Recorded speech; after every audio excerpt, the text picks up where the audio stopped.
Hi friends, അപ്പോൾ ഞാൻ പുതിയ കാഴ്ചയുമായി എത്തിയിരിക്കുകയാണ്. ഇന്ന് നമ്മൾ കാണാൻ പോകുന്നത് കേരളത്തിന്റെയും മലയോര മേഖലയുടെയും സ്വപ്ന പദ്ധതിയായ ആനക്കാംപൊയിൽ കള്ളാടി മേപ്പാടി തുരങ്കപാതയുടെ സൈഡിലേക്കാണ് നമ്മൾ പോകുന്നത്.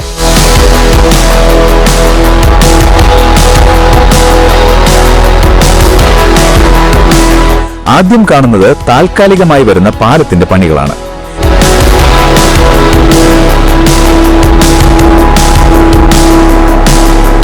മാർച്ച് 6 രാവിലെ 11 മണിക്ക് ബഹുമാനപ്പെട്ട ശ്രീ പിണറായി വിജയൻ സാറും ടൂറിസം വകുപ്പ് മന്ത്രിയായ മുഹമ്മദ് റിയാസ് സാറും അതുപോലെ തന്നെ നമ്മുടെ തിരുവമ്പാടി നിയോജക മണ്ഡലത്തിലെ MLA ലിൻഡോ ജോസഫ് അവർകളും ഉദ്ഘാടനത്തിൽ പങ്കെടുത്തു.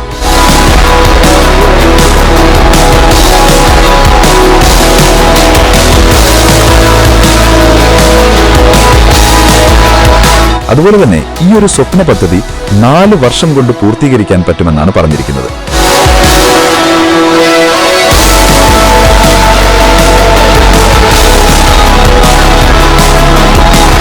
ഈ ഒരു ടണൽ റോഡ് വന്നാൽ വലിയൊരു ആശ്വാസം തന്നെയാണ്. താമരശ്ശേരി ചുരത്തിന്റെ ഗതാഗതക്കുരുക്ക് നമുക്കെല്ലാവർക്കും അറിയാം.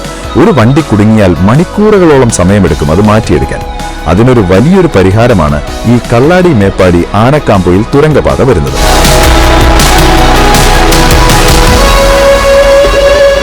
ഇതിനുശേഷം മുകളിലോട്ട് പോകുമ്പോഴാണ് ടണൽ പ്രോജക്ടിന്റെ മുഖഭാഗം മാർക്ക് ചെയ്തത് നമുക്ക് കാണാൻ പറ്റും.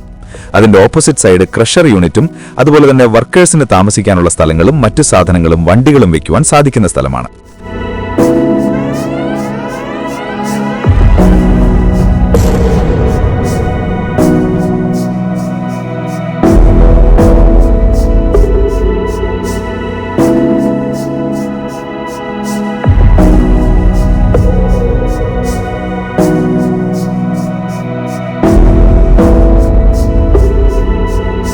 അപ്പോൾ വീഡിയോ ഇഷ്ടപ്പെട്ടാൽ ലൈക്ക് ചെയ്യാനും ഷെയർ ചെയ്യാനും കമന്റ് ചെയ്യാനും സബ്സ്ക്രൈബ് ചെയ്യാനും മറക്കരുത്.